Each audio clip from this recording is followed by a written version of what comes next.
El fútbol es el deporte más lindo y más sano del mundo. Eso no le quepa la menor duda a nadie. Porque se equivoque uno, no tiene que pagar el fútbol. Yo me equivoqué y pagué. Pero la pelota no se mancha. Le football est le plus beau sport au monde.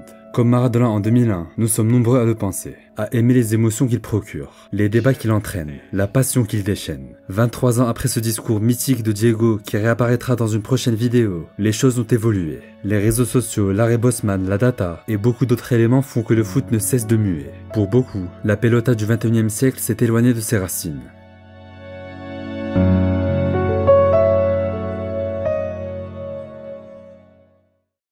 Spectacle garanti.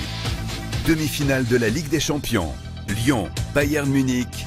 Demain à 20h50, en direct sur TF1. Août 2020. En pleine période de confinement, TF1 décide d'acheter les droits de la demi-finale du Final 8. Lyon versus Bayern Munich. Pour nombre d'entre vous, un rappel immédiat à notre nostalgie. Celle d'une époque où le foot était encore accessible gratuitement. Vous pensez que ça n'arrivera plus jamais? Pas si vite. Et si je vous disais que c'était possible de voir la LDC gratuitement? Oubliez l'IPTV qui bug le soir des grosses affiches et qui est décalé de 3 minutes. Grâce à NordVPN, vous pouvez accéder à des chaînes gratuites à l'étranger qui diffusent la Liga, la Première Ligue et surtout la Ligue des Champions. Par exemple, en activant le VPN en Suisse ou en Belgique, vous pourrez ainsi voir PSG Sociedad mercredi sans débourser un seul centime. À cela s'ajoutent les nombreux avantages de NordVPN. Une connexion ultra rapide et sécurisée, ainsi que la possibilité d'accéder à un plus large éventail de films, séries, sur tous vos sites de streaming, comme par exemple Mario Bros le film, disponible sur le Netflix US. Et ce n'est pas tout, grâce à notre lien personnalisé, vous aurez 4 mois offerts sur les abonnements de 2 ans. En gros, ça revient à payer seulement 2,91€ par mois pendant 2 ans, ce qui est une sacrée économie si on prend en compte le prix des abonnements en France. Voilà, pour en profiter, cliquez sur le lien unique dans la description. Merci à NordVPN pour leur confiance.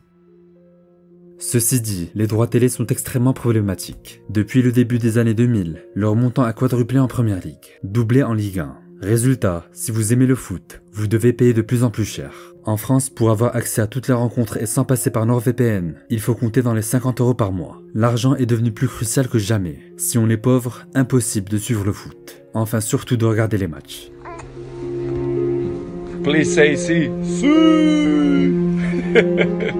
Notre équipe, elle vous a suivi un petit peu. Et alors, c'est complètement dingue parce que vous êtes entouré de gens qui vous demandent des selfies. Il y a un bruit autour de vous, de gens qui crient qu'il y a. Ça avait commencé avec Maradona dans les années 80. Aujourd'hui, la quasi-totalité des footballeurs sont aussi influenceurs au quotidien. Entraînement, lifestyle, mode. Les Depay, Ronaldo, Beckham, Hakimi ne sont plus que des joueurs de ballon. Pas un jour ne passe sans qu'un d'entre eux ne lance une nouvelle marque de vêtements ou un nouveau son de rap. En mars 2022, après la remontada subie par le PSG et Neymar face au Real, Daniel Riolo craque. Un type comme Neymar est devenu aujourd'hui un TikToker ou un Instagrammeur, un influenceur. Mais ça n'est plus un joueur de foot.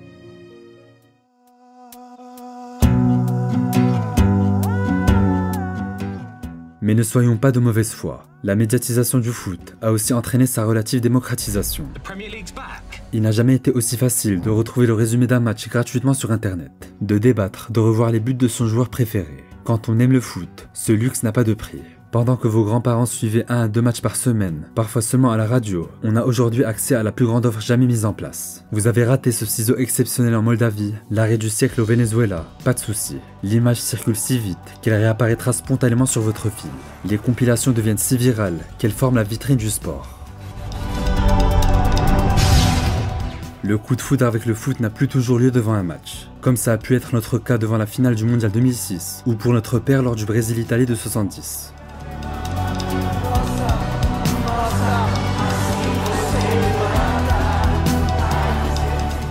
Entre 2011 et 2013, c'est ainsi que Neymar s'est révélé au monde entier. Pour la première fois de l'histoire, un joueur se faisait une réputation sur des montages réalisés par un anonyme sur internet.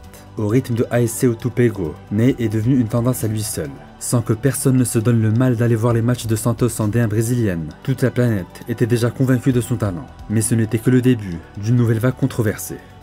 De Vinicius à Hendrik en passant par Anthony ou Hachim Mastour, l'ascension youtubesque a eu des résultats mitigés, avec souvent le même bémol, un facteur marketing qui prend le dessus par rapport au talent réel du joueur. Comme Zizou.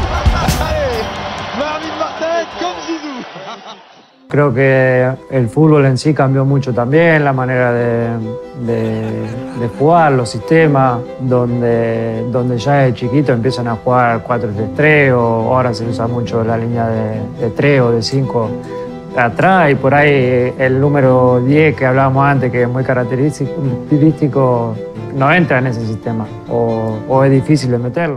Un football plus tactique, avec moins de magie. Messi n'est pas le seul à sentir ce changement. Avec quasi 900 matchs joués en carrière, on pourrait simplement lui faire confiance et le croire sur parole. Mais ce n'est pas si simple. En réalité, la tactique a toujours été au centre des préoccupations. Les équipes ne voulaient pas moins gagner avant qu'en 2024. Très tôt déjà, cela s'est fait au détriment de la beauté du jeu. Le 4-2-4 de Muñoz a été impuissant face au système d'Herrera. Ce faux 4-3-3 avec Piqué.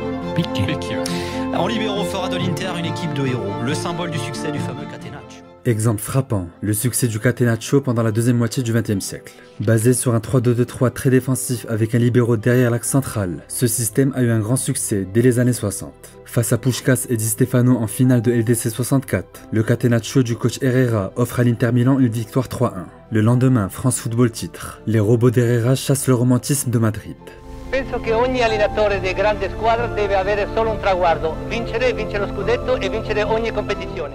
Grèce 2004, Atlético de Cholo Simeone, Chelsea 2012. Toutes ces équipes ont adopté ce football rigoriste et discipliné pour aller chercher les trophées les plus prestigieux. Dans l'histoire du jeu, les matchs se sont donc souvent construits par opposition de style, récompensant tantôt la rigueur tactique, tantôt le jeu offensif.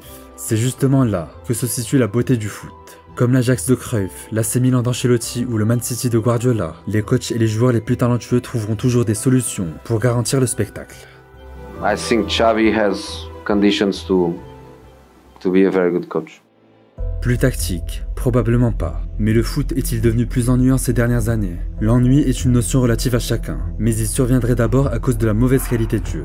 Qu'en est-il réellement? Déjà, pour casser ce cliché, la pire finale de l'histoire de la Coupe du Monde s'est jouée en 1990. Pourtant, il y avait Maradona, Voller, Klinsmann, Burruchaga ou encore Mataus sur la pelouse. Alors qu'en 2022, la finale France-Argentine était sans doute l'une des plus belles de l'histoire. Dans sa globalité, ce mondial fut une réussite footballistique. 2,7 buts par match, des scénarios à couper le souffle, de grands joueurs qui ont répondu présent. Jetez aussi un coup d'œil à la Première Ligue ces dernières saisons. Jamais une intensité si forte et une telle justesse technique n'ont été atteintes par le passé. Comparé à la finale légendaire Brésil-Italie de 70, et vous verrez que le foot d'aujourd'hui est de meilleure qualité objective. Quand les gens se plaignent de la qualité de jeu, c'est en réalité sur des matchs de seconde zone, pour des raisons très subjectives. Devant un Barça-Getafe ou un Chelsea-Bournemouth, les critiques ne disent rien de l'état actuel du foot. Par manque de recul, ils expriment mieux le mauvais état de forme de ces équipes. Le regard de fans qui fantasment sur une époque révolue où leur club de cœur régnant en maître. Le Barça a perdu aujourd'hui 4 de la performance et le Tocaresque. Vous êtes nuls, vous êtes nuls. La vérité c'est que vous êtes nuls, vous êtes très très nuls. Et ça faut qu'on vous le dise, vous n'avez pas honte. La deuxième cause de l'ennui est macroscopique. Quand c'est toujours la même entité qui gagne, un sport peut devenir ennuyant pour pas mal de spectateurs. Certaines disciplines en ont fait les frais. Dans le foot, c'est un peu vrai. En Ligue 1, en Bundes et en Première Ligue, le top 4 et surtout le vainqueur change très peu d'année en année. En Ligue des Champions, le tableau affiche souvent les mêmes équipes à partir des quarts de finale. On peut trouver ça lassant, mais pour revenir à notre sujet, ce n'était pas mieux avant. Depuis sa création, le foot appartient aux clubs les plus puissants. De 91 à 99, seulement 2 clubs italiens se sont partagés le Scudetto, la Juve et l'AC Milan. Dans les années 50, le Real Madrid a remporté les 5 premières éditions de la Ligue des Champions. À l'échelle des sélections, la situation s'est même équilibrée. On devenait le sujet de fierté de toute l'Afrique et de tous les sympathisants d'Afrique. Dans le tiers-monde, le sport a connu une ascension après la fin de la décolonisation dans les années 60. En 1970, l'Afrique ne bénéficiait que d'une seule place à la Coupe du Monde. En 2026, ce nombre grimpera à 9 ou 10 selon les barrages. Sans oublier que des compétitions continentales telles que la CAN trouvent peu à peu leur public, dans des conditions enfin propices au spectacle et avec des matchs de plus en plus équilibrés. Lors de cette édition, la Guinée équatoriale a pulvérisé la Côte d'Ivoire 4-0. La Mauritanie a sorti l'Algérie. La Namibie a battu la Tunisie. Tout ça était impossible il y a quelques années. Moi, de toutes les épreuves, j'en ai connu des épreuves. CAN, Coupe du Monde, Euro, j'avais fait quand même un paquet. Je crois que j'ai jamais vu ça. Mais bon, l'écrasante part de l'intérêt footballistique mondial reste pointée vers l'Europe. Depuis les années 80-90, le vieux continent a quasiment le monopole du ballon. Grâce à des arguments financiers, les mêmes défendus par l'Arabie Saoudite de nos jours, les championnats espagnols, anglais et italiens se sont offerts les plus grands talents africains et sud-américains. Résultat, des inégalités croissantes entre Big Five et les autres.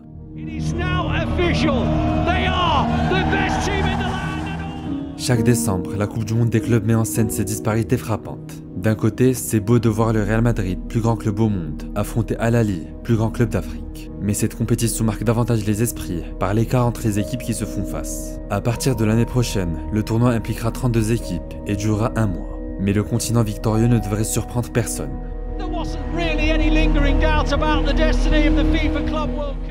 En revanche, et heureusement d'ailleurs, le ballon n'appartiendra jamais qu'aux meilleurs. Le foot a beau donner, et de plus en plus, les pleins pouvoirs aux plus puissants. Mais la ferveur locale reste assez incorruptible.